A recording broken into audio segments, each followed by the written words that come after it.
Oh. Hi everyone, here we are back again for our part 2 of our equipment episode.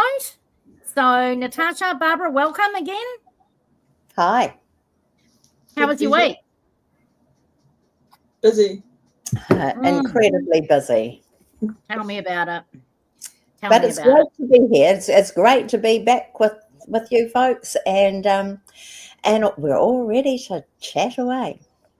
Okay, so this week we're going to do part 2 of our equipment. So I guess we're going to shove it over to whoever wants to start and talk about pieces of equipment. We've got a few different things we want to talk about. So we're going to make it snappy and finish off this part. So this episode, we're going to talk about spirit apps, spirit boxes, cat balls, meters. What else are we going to talk about, guys? There's probably Better? Yeah, let's see how we go with that. That's quite an hour on. Yeah, it's also a bit shorter this particular one. Instead of being the hour that it has been, it's just going to be the half hour. So we're going to have to talk really quickly. So I don't know if you guys can see it or not, but let us know what you think of our background that Natasha did for us. We think it's fantastic. Just so few I don't get picked by robots. ChatGPT did this for me. A few tweaks to do, but we'll do that in the coming weeks. This was a real quick stopgap, so here we are with it. And if you've got any ideas for the name of the podcast, our name is also very much up for discussion. So we'd love to hear from you guys with regards to both the logo and the name. So I guess, Barbara, I'm going to chuck it over to you first this week and chat about piece of equipment that you want to chat about. So it's just going to be a general discussion. Okay. And each person will bring up something and then we'll all have a quick discussion about that particular piece. So Barbara, take it away. Okay, I'm going to talk to you about a malmeter. A malmeter is arguably probably one of the most common pieces of equipment that ghost hunters and or paranormal investigators will use.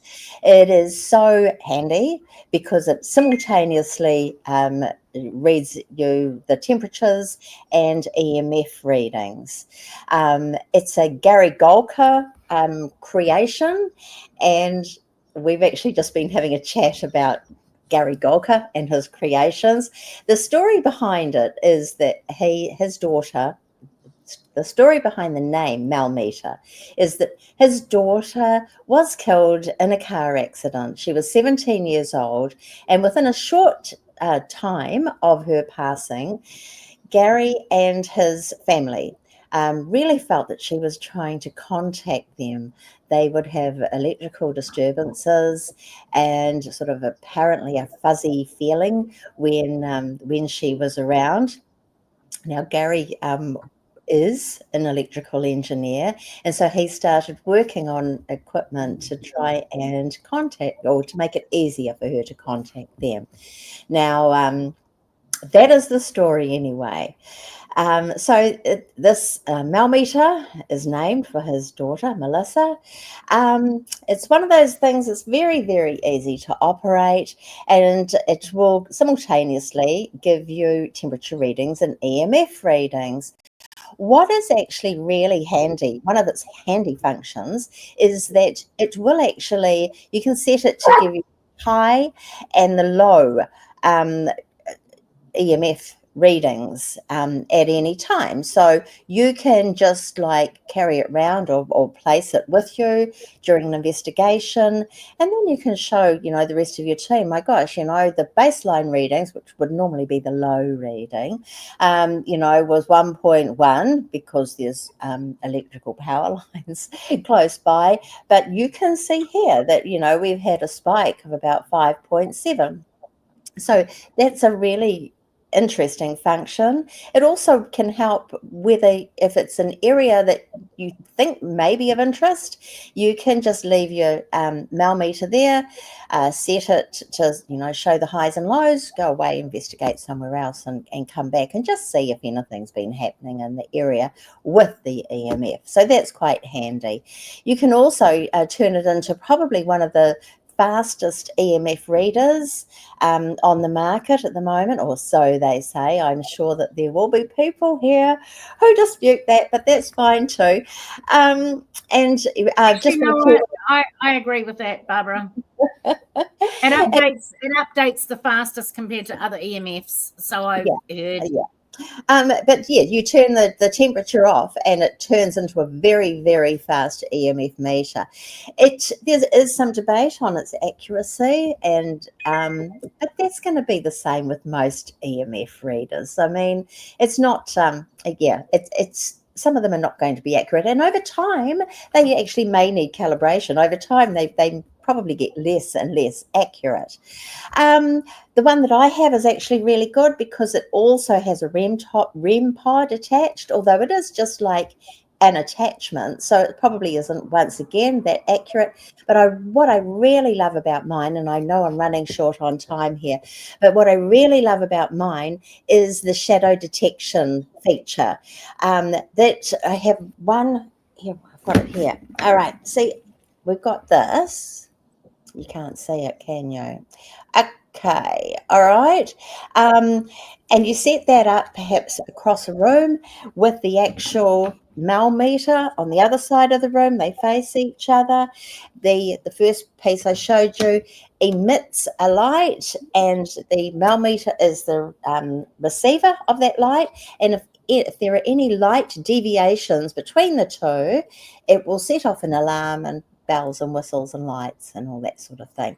So it's not necessarily a shadow, it's actually any light deviation, any change of light. So that's actually a really handy feature, and I use that in most investigations. I just want to say about the Mal that I have noticed that when you have the REM pod function on, it sucks your battery in your meter so quickly. Absolutely. So, whereas I try not to have that on now. I just walk around. The ambient temperature feature is awesome. And that's pretty much what I use the Mel for. Because let's face it, Tash, you being an engineer, you'll know this, EMF comes from everywhere. Yeah. So it makes me wonder what happens when you have that feature on. How does that mess or prevent other EMF coming through? Exactly, because I mean, it doesn't. That's why your battery gets drained. Is because you're emitting EMF from the unit deliberately, and if anything disturbs it, that's how the REM pod detects, right? So how does the other features work? Well, temperature fine to a certain extent. I believe it's got a K-type thermocouple. And that works again on difference in energy. So yeah, interesting feature, but I'm not sure if you can do EMF at the same time and be confident. Yeah, so let's just make the distinction here between the actual thermocoupler that it has that reads the ambient temperature around the thermocoupler as opposed to the point and shoot temperature gun that most people use and say, oh my God, there's a cold spot here. Well, guess what? You won't read a cold spot with a thermogun. With a temperature gun. You will read a hard surface only, and you will only get an accurate reading from that if you're, I think it's 12 meters distance from the hard surface that you're actually reading. Any closer you won't, and any further you won't either. So you know what? Ambient temperature only. Another point that I would like to make is that with just talking about the EMF. Now, if there's a high spike of EMF, or even if you have your REM pod function go off on your meter, does that mean you have a ghost? Nope. That just means you have an EMF spike. It could be coming from any number of places, including your own phone. And then including your phone, even if it's on airline mode. And then, you know what? This theory about EMFs is only a theory. There is no categoric evidence to prove that ghosts put off EMF. So again, it is a theory that they do. So even if you do have high EMF, you cannot in any way, shape, or form attribute that to the ghost. Okay, so I think we'll move on to the next piece of equipment. Let's talk about spirit boxes, guys. Do we have to? Yeah, exactly. We've got a few do we have to's tonight. They're interesting. Yeah. Cass, I want to, as an engineer, I'm going to let you lead with this one, okay? Right. Oh, yay, Tash. It's really basic. What you have is a little unit that scans through all the radio channels. Some units do FM and AM. If you were like me and using it on Norfolk Island, there was only like 3 stations, and one sounded like a Russian numbers station or submarine. So what it does is it scans through all the different frequencies, and the way it's supposedly supposed to work is all these frequencies give you like a sound, which could be part of a song, could be part of talkback, could be an advert on the radio. But I don't have terribly much faith in them because there is this thing called audio pareidolia. So when pareidolia generally means that when you see something like something that looks like a skull, like in a tree or something, that's sort of the meaning of pareidolia. Like your brain's trying to make sense of something, and like instead of going at the tree, in the clouds, right?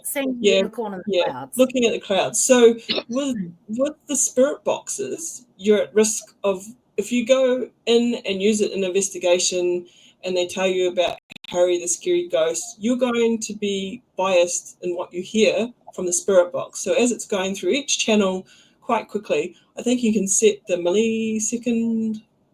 Yes, you can. You can set the speed and you can make set it slower or faster, depending on how quickly it switches through all the channels. So if you can imagine like someone pushing a button, just going, and you're just getting a little snippet of each channel, you're trying to form words and trying to make sense of what's coming through. They usually use it for the Estes method as well, which we could go over later at some time. You can look it up. Yeah. But the technology is really basic. It's basically a radio, and instead of staying on a radio station, it just switches through it really quickly. Yeah. And as the premise is, supposes the spirits talk to you through the radio channels that it's quickly scanning through. Yeah, Stuart actually made me one. My husband actually made me one, and that's exactly what he used. He used an AM/FM transistor radio, and played with it so that we could just scan straight through. And people hear words and names and whatnots on it. But if you ever try it, ask everyone, what word did you just hear? They'll all say something different.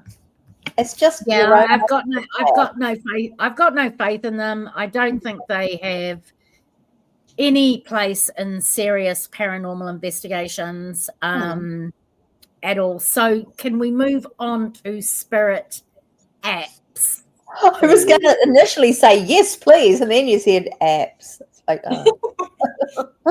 really? That's so funny. Yeah. You can take it. I don't profess to know all the ins and outs of spirit apps, but quite frankly, I think they're a pile of shit. I really do. Entertainment only, and they actually state, in the advertising when you're purchasing one. I don't know if they're free or if they're still free, or you have to purchase them. Most are free. And it states, for entertainment purposes only. Yeah. I have had people say to me, "Oh, it's amazing. My husband is a policeman, and the first thing out of the app was uniform." It's like, Okay, Oh, so I'm going to yell out confirmation bias here for starters, straight totally. into play. Yeah. So you're fitting whatever it comes out with around some meaning to you or to whatever you're investigating without, like, I mean, okay, come on. If I say to a spirit app or a spirit box, how many people are sitting on the ground and it says 3 and there's 3, the next thing I'm going to say is, okay, if you're a spirit, can you say broccoli hello? If it says broccoli hello, I might start listening quite seriously to what's going on. Yeah. But it's never done that. Yeah. So I think great if you're trying to have fun with something, but in serious paranormal investigating, just don't fucking use it. Seriously. Based on technology, you can debunk a lot of stuff. So with regards to the app, what is it on? Someone's just chimed in. What device is it on? And what's it accessing on your phone? If it's on your It's on your phone, what's it phone. accessing? So that whole situation could be the fact that the phone, no one has privacy in all the apps listen to you. It's like, oh, I'm gonna pretend like it's a, I'm gonna say police because such and such's husband is a police officer. And it's like when you ask questions like and the other side of the coin is location. It'll know where you are. So then it can do a web scrape and be like, I tested one I downloaded like ages ago. I don't have it anymore. And it was telling me about land wars. And it's like, yes, I'm in the Waikato. Thank you for exactly. Thank you for confirming you know actually where I am. And that was in airplane mode too. We've actually done tests, using the apps, and we had a hunch that it was listening to us, using our phones, and so we started ensuring that we talked about banks and deposits, and we just said those words over and over again, and sure enough, we started to get money, funds, saving. Your phones are not private at all, and no, they're not. No, absolutely not. So let's move on to the next piece of equipment, which is my personal hate, and I'm going to take this one: cat balls. Cat balls. Ghosts and cats, apparently. Don't. Don't be talking to me about paranormal investigation and cat balls in the same sentence. Listen, I used to be I used to be a vet nurse for years. I've been a vet nurse twice, 2 different times.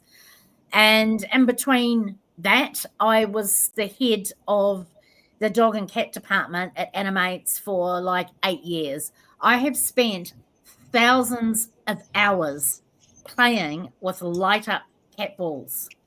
And I can categorically state on numerous occasions, I have thrown them down the length of the very extensive aisles that we had at Animates, the store that I worked at. They've hit the concrete floor. They have not lit up. I have seen them sitting inside a glass-filled 4-walled cage, quite large one, of course, and the cat is not touching it, and I've seen it light up on its own. Try and tell me there's a ghost in there with the cat. That's not going to work because the cat's quite happily sleeping. There's no acknowledgement from the cat. And I actually have tested our dogs with regards to certain paranormal incidents. And I've also tested my cats. And there is a reaction. I have had reactions. So don't tell me the cats not reacting to this is just because they didn't sense the ghost or spirit around them. I've thrown them. I've used them myself. They haven't lit up. Kenny Biddle does a fantastic breakdown on cat balls. So go and find Kenny Biddle's YouTube channel. He's taken them apart, and there's 2 components inside that need to touch. It's not about touch from the outside. It's about the effect of them being rolled or battered by the cat. So when I throw one down an aisle and it hits the concrete floor and it doesn't light up, and I do that numerous times, and I go, oh, Christ, this one's faulty. We can't sell it. And then it sits on the counter because I'm about to write it off, and then it starts lighting up of its own accord. I'm kind of like, oh, what the hell?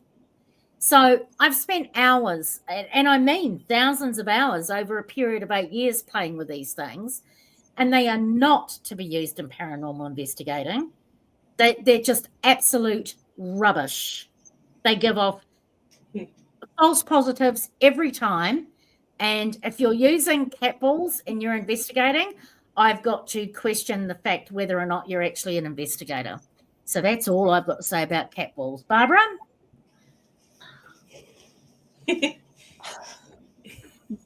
Yes. Natasha, as an engineer? I think if you want to try cat balls, if you want to give them a go, sure. But just bear in mind that you need other equipment to back up to verify that it's actually that. Because as Tracy said, it's to do with pressure because they're piezoelectrics. So if you look at piezoelectrics, when you squeeze them, they produce an electrical current, which is what causes the balls to flash. So it's a specific type of pressure. So you probably can't bounce them, but if you held them in your hand, you probably set them off. Hence why when cats play with them, when they bat them, they put enough pressure on the piezoelectric to make it flash. Yeah. Beautiful. So, yeah. Easy. Beautiful, really, isn't it? Well, there you go, Tracy. Really easy. You squeeze it, you squish it, and it should light up. Do your experimentation. That's what we do. That's what all of us have done with our equipment. Even if we think the equipment is utter rubbish, God, I went and bought a spirit box to use during anesthesia methods to see whether or not what I got from it was going to be worth it. I put in a couple of little extra controls around the Estes method than what's normally done. But again, we've never had anything that means anything from an Estes method. But is there any other pieces of equipment you guys want to talk about? Dowsing rods? Yeah, we can talk about dowsing rods. Again, I don't believe they have a place in paranormal investigating.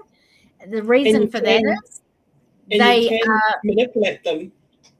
Yes. You can make them move if you know what you're doing. Yeah. And you got to have the right type. I used to own one of the biggest occult online stores in the Southern Hemisphere, and I used to sell dowsing rods, and yes, I tested them on numerous occasions, and yes, you can influence them. And funny enough, so can other things around you influence them. It's not just you. But again, I believe and I hate this word because I can never remember it. I keep thinking idiot meter effect, but it's idiometer. Yeah. Yeah. Comes into like it does with basically, basically what happens when you have slight movements with your muscles and things in your hands. The same as a pendulum. Yeah. It's very easy to manipulate. Yeah. You know what? Not be aware of. If a spirit is there, why do you need your hands on the dowsing rods? Why do you need your fingers on the planchette? Because that should be able to be moved by a spirit. Who says? Without who says that they can do that? What I'm saying is, why do you need your fingers on there? If the spirit is all that powerful to move a planchette, take your fingers off. If it still moves, you've got a spirit. Because you're channeling. If it's not moving, then have another think about what's going on. You're channeling the spirit through the planchette. One theory is that you are channeling the spirit. It's only a theory. Oh, bollocks. Oh, Tracy, no one No, actually knows. I don't believe in that for a second. I'm sorry, that's my personal opinion. And Nobody I've done channeling. knows the answers. I have done channeling, and I don't believe you need an apparatus outside of it to do it. It's as simple as that. I have never got the Ouija board to work. Neither have I. Me neither. Oh, actually, as a teenager, but that was possibly like group hysteria, just cognitive bias. Every time I've used it, nothing, absolutely nothing. Yeah. So, and the people that I've used it with, admittedly, are very mindful of what they're doing because it was an experiment. Yeah. So again, I'm going to say if that spirit is all that powerful, they can move that planchette without your fingers being on it. Or they maybe don't need your energy they don't to have do enough it. energy to, like they can come through just enough that you know they're there. Yeah, that's true. These are They theories. don't have They're enough not proven. I know. I'm just saying that this is possible. Like you could be right, I could be right, we could both be wrong. Yeah. Yeah. Oh, absolutely. But to my mind, if you can move a glass on the bar and no one's touching it, then why do I need to get a planchette out to talk to you? You know, like people, they like to communicate in different ways. I don't like calling people. Text and email, please. Okay. Text me, Ghosty. Text me. Email me. Send me an email by end of day Friday. By close of business on Friday, please send me an email, Spirit. Yeah. If you are interested in dowsing rods, make sure you get the right ones, because if you don't buy the copper ones, you're going to get water dowsing. So you'll be finding where water is. So and that's initially, we had someone who was actually a person who did water dowsing, and they could not use the dowsing rods because they went the spiritual ones, I should say, because they just went mental. So water dowsing is supposedly a way, if you like, a way twig from the willow tree. Some of them are, and some are like the spiritual ones, but they're made of iron, I believe. But who decided this? Who decided that the iron ones were going to get spirits? Like, why? I don't know, because all I've ever read historically about dowsing rods are they are made of a yew tree, and they are done to find oil, water, and the yew tree is occult linked to liquids, i.e. water, oil, that sort of thing. And it is somebody who has this ability in their family. It's between the Y tree, the yew tree, the Y twigs that they're using, and their ability from their inherent family traits to do that. You will find very few dowsers now in England that don't use the spiritual ones, Tash. Most of them use the spiritual ones now. You will find is you'll find a 70 or an 80-year-old using the actual yew tree Y dowsing twig. See, the problem with all of these pieces of equipment is, like, as an investigator, you want to experiment, you want to try things. So you go out and you buy these pieces of equipment. I'm thinking, oh, maybe I need to just start experimenting with dowsing rods. And it's like, almost guarantee they're going to end up in my useless pieces of equipment cupboard, which is overflowing. Because you can't just try them. You've got to actually buy them to try them. They'll end up sitting on top of my, oh my gosh, so I've got a whole equipment suitcase of shit that I've bought, shit that I've tried, shit that don't work. Different approach. You go on a proper ghost investing tour with people who have lots of equipment, like frightfully good. And that is true, and you do that. That's a very good point. That is a very good point. Try before you buy. It's also good to experiment with these pieces of equipment yourself and then go and do your research and go do your research and find out prior to buying these pieces of equipment, so you're not absolutely gutted when nothing happens. Oh, totally. But you do, and some people say they're amazing, and they end up just thrown in that cupboard. It's starting to be pretty full. Yeah, and that's getting a real big cupboard, right? It's a really big cupboard. Really big cupboard. My husband, my husband's the worst one. He buys me these gifts, and it's like, that cost us how much? Oh, $400. I'm like, I would have spent that way better. But again, you can test that set equipment and see what you think about it. And testing is great. And what I do like is Kenny Biddle. I love Kenny Biddle because he says, send me your equipment that you no longer want, and I'm going to take it to pieces and see what makes it tick. And I'm going to get engineers to look at it and then give their opinion on the piece of equipment. And the amount of pieces of equipment, and let's make this very clear here, people like Oztech Paranormal are not making a killing out of this. The people who build the equipment are, because the componentry that they're using inside is like $30 worth, and they're selling it for $400 US. Yep. And this is the reality of it. So be very mindful of what you spend your money on. And when you do, just have a really good play with it, Take it out. Take it through its run. I don't recommend anyone using any equipment in their home, ever. But take it out. Take it for a run. Put it through its paces and see what you guys think about it. That could be another podcast episode. Oh my God, in itself. There are so many.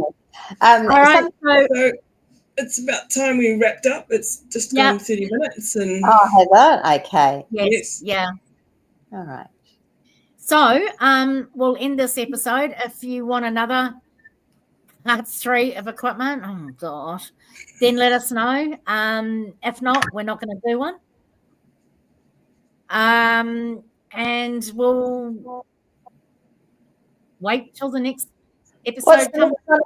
Our next one is going to be on Paranormal 101. Yes. Paranormal Investigating 101. Yeah. Ethics. What was the other word I used? Ethics, techniques. Safety. And what determines a ghost hunter versus a paranormal investigator. Yeah. How to start. Just, you're thinking about it. Yep. So stand by for that one, guys. Yeah. And it's fun. We'll see you next week. Absolutely. Night all. Bye.